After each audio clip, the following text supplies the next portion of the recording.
Fala galera, bem-vindos a mais uma temporada do Resenha, dessa vez falando de um tema extremamente relevante que é a sexualidade. Gente, eu tô muito feliz em passar os próximos 3 meses se aprofundando num tema tão atual e tão necessário. Afinal, a sexualidade é um aspecto essencial da nossa existência humana. Deus é o autor da sexualidade. Ele criou a sexualidade com propósitos muito especiais e mesmo com muita gente tentando deturpar isso, a Bíblia ela nos ensina como ter a felicidade nesse ponto. A nossa ideia nessa série é falar sobre a sexualidade em uma perspectiva bíblica. Sim, a Bíblia vai ser a nossa base para poder entender e encontrar respostas para essas questões. Então bora pro estudo, porque tem muita coisa massa pra gente aprender. Simbora!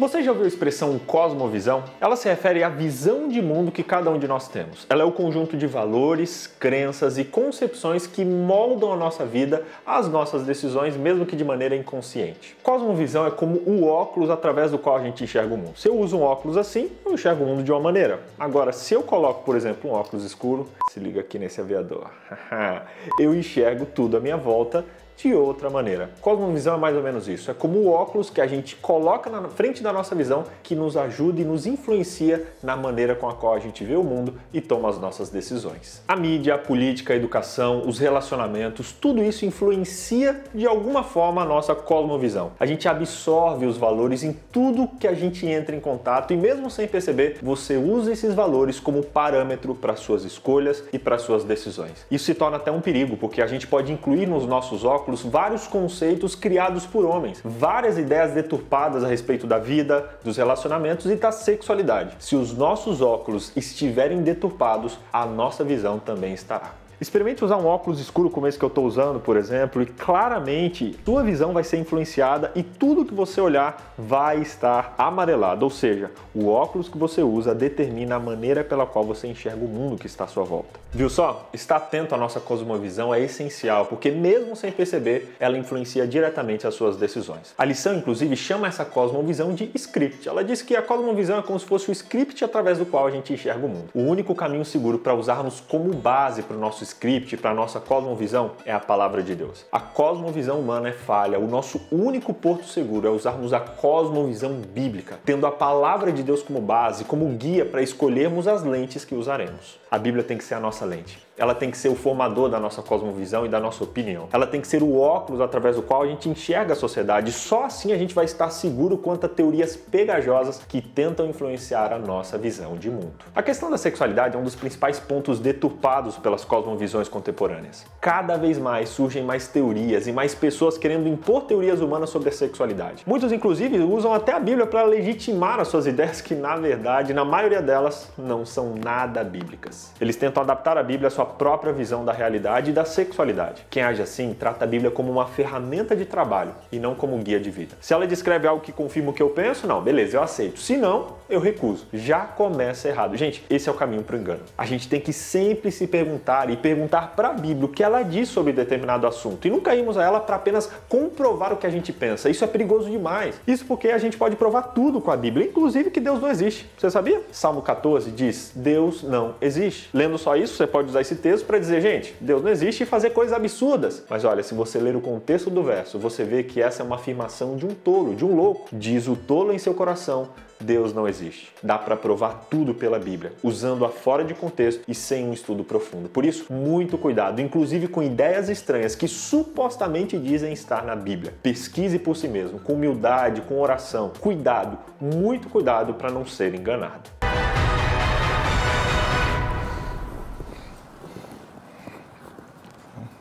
Existem 2 princípios que influenciam a nossa cosmovisão, mesmo sem a gente perceber. É o dualismo e o ateísmo. O dualismo é a ideia de Platão que divide o universo e o corpo humano em 2 compartimentos, o corpo e o espírito. Ou seja, ele considera que nós temos uma dimensão material e uma dimensão das ideias, ou uma dimensão espiritual. Ele acredita que a parte que está aqui no nosso universo, na Terra, representa o corpo, e o que está no céu, em outra atmosfera, representa o espírito. O corpo físico para ele, ou a matéria, é tudo que a gente toca, os nossos órgãos, os nossos ossos, os nossos músculos. Já para ele, a dimensão espiritual é tudo que é meio abstrato, pensamentos, as memórias, a personalidade, a identidade. Ou seja, Platão separou a parte carnal e a parte espiritual. Ele inclusive associou todo o mal que existe ao mundo físico, ao corpo, ao mundo da matéria. Ele diz que o que é mal está na matéria e, por outro lado, o que é bom está no corpo e na área espiritual. A sexualidade foi incluída no mundo da matéria, logo para ele, sexualidade é algo ruim, unicamente carnal. Daí, gente, surgiu a doutrina, por exemplo, do celibato, que é você abrir mão do casamento para se aproximar de Deus e ser mais santo. Essa ideia fez com que a gente enxergasse o sexo como algo naturalmente promíscuo e logo, se eu quero me aproximar de Deus, eu preciso abrir mão disso. Muito da vergonha de falarmos sobre sexualidade vem da ideia de que sexo é algo naturalmente ruim, algo sujo. Gente, mas Deus criou o sexo, logo ele é totalmente o contrário, é algo belo, bonito e especial. O grande problema dessa teoria de Platão é que ele desconsidera de que tudo na nossa vida é espiritual. A sexualidade está inclusive incluída nesse tudo. Nós somos seres inteiros, seres completos. Reduzir a sexualidade apenas ao físico é reduzir a criação de Deus. Somos seres inteiros, logo tudo que nos envolve é e deve ser olhado pela lente da espiritualidade. Essa ideia de separar corpo, matéria, alma e espírito é totalmente errada. Somos seres integrais, seres completos e a sexualidade também faz parte dessa integralidade. Ela não é algo ruim, algo apenas da matéria, ela é algo que envolve o nosso corpo como inteiro, inclusive o nosso lado espiritual. Se é que existe essa divisão, que claro que não existe. Uma outra teoria que influencia a nossa cosmovisão sobre sexualidade é o ateísmo. Ele ignora a espiritualidade e diz que tudo é matéria, logo o sexo é apenas algo que serve para promover o prazer ou para ajudar na reprodução humana. Para eles, sexo é apenas uma necessidade fisiológica. Dessa compreensão, por exemplo, surgem ideias como que eu posso fazer sexo antes do casamento com qualquer pessoa, afinal o sexo é só uma função fisiológica, como comer, dormir, algo que eu posso fazer e que não possui dimensões espirituais profundas. Essa ideia, a gente banalizou o sexo, tornando ele algo comum, tirando dele a importância e a profundidade que ele possui. E aí você me pergunta, tá, pastor, beleza, mas qual dessas duas teorias é a certa? Gente, ambas estão erradas. O dualismo considera o sexo algo puramente carnal, logo algo pecaminoso. O ateísmo considera o sexo algo humano só para se reproduzir, logo algo que pode ser feito de qualquer jeito com qualquer pessoa. Os dois estão errados. O sexo não é um mal necessário, nem um prazer desenfreado. Ele é um presente de Deus para aprofundar o relacionamento de um casal, aproximando-os e unindo-os mutuamente entre si. Qualquer coisa que fuja desse princípio é perigo na certa. É uma cilada, meu. Precisamos fugir dessas ideias mundanas que influenciam negativamente a nossa cosmovisão. Lá em João 2, verso 15, por exemplo, diz o seguinte: não amem o mundo nem o que ele há. Se alguém amar o mundo, o amor do Pai não está nele. Somos chamados, inclusive, a não nos conformar com a cultura vigente, a criar uma verdadeira contracultura, que é um movimento ousado o suficiente a ponto de rejeitar os padrões que não sejam aprovados pela Bíblia. Romanos, capítulo 12, verso 2,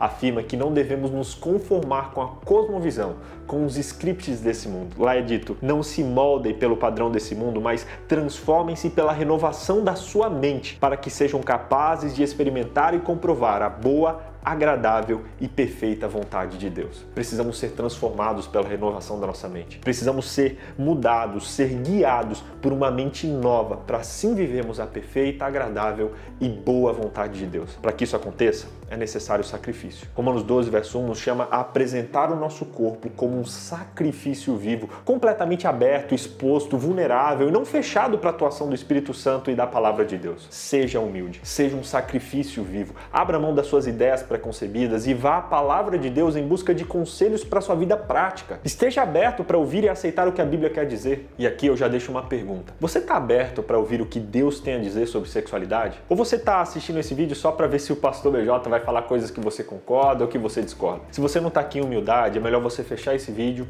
e fazer outra coisa. Eu e minha esposa Dani, a gente tem um combinado aqui em casa de parar de discutir quando percebemos que um dos dois não está aberto o suficiente para mudar de posição e assumir que está errado. É baseado numa música top que a gente conhece do cantor Matt Kearney. Vou deixar o link aqui na descrição, depois você olha a tradução dela. Ela diz que brigas são como dois barcos, um jogando bombas no outro e no final os dois afundam. Eu não tô aqui para brigar com você. Eu comecei esse vídeo com oração, estudei muito sobre esse assunto em humildade de inclusive assumir que a minha visão pode não estar certa. Eu quero ao longo desse trimestre construir uma relação, uma linha de pensamento com você, usando a palavra de Deus como base para descobrirmos juntos o plano de Deus para a sexualidade humana. Se você quer descobrir junto comigo, em sinceridade, seja muito bem-vindo. Vai ser uma jornada que vai impactar profundamente a nossa vida. Mas se você não estiver disposto ou disposta a crescer, a aprender e a rever os seus conceitos, é melhor até você não assistir, porque isso não vai fazer bem para você, não vai fazer bem para mim, não vai fazer bem para o nosso relacionamento. Se não estivermos humildes o suficiente para repensar os nossos conceitos, vai ser muito difícil a gente prosseguir nesse estudo. Resumindo então, primeiro, cosmovisão é o conjunto de valores e crenças que nos influenciam diretamente. Segundo, sexualidade não é algo ruim como o dualismo platônico prega. Terceiro, sexualidade não é só uma necessidade fisiológica como o ateísmo prega. Quarto, sexualidade é um presente de Deus para a humanidade. Quinto, sexualidade deve ser definida com base na palavra de Deus. Antes de aceitarmos os princípios do mundo social, precisamos pesquisar na Bíblia. Somente ela é a nossa regra de fé e de prática. Por isso, o meu objetivo nesse primeiro estudo é levar você a refletir sobre quais elementos têm formado a sua cosmovisão. Eu quero te convidar a usar unicamente a Bíblia como base da sua visão de mundo. Ellen White comenta que se a juventude for deixada adquirir sem rumo uma educação, achará todas as facilidades que lhe serão apresentadas. De uma variedade de fontes será o conhecimento do mal transmitido à mente e talvez nunca possa ser completamente apagado na vida posterior. Quero te convidar a, junto comigo, colocar agora as sandálias da humildade e deixar Deus nos orientar sobre os planos que Ele tem para uma vida sexual plena e sadia. Você aceita esse convite? Se sim, escreve aqui embaixo, eu aceito, tamo junto, vambora, que eu quero junto com você ao longo desse trimestre viajarmos e aprendermos sobre quais são os planos de Deus para a sexualidade humana. Que Deus abençoe você, vamos juntos. Isso vai se tornar um período. Experimente, por exemplo, colocar o corpo físico para ele é tudo que a gente toca, os nossos órgãos, o corpo, tudo na nossa vida é espiritual. O grande problema, completamente aberto, exposto, ela não é algo ruim, não é algo... Não. Muita vergonha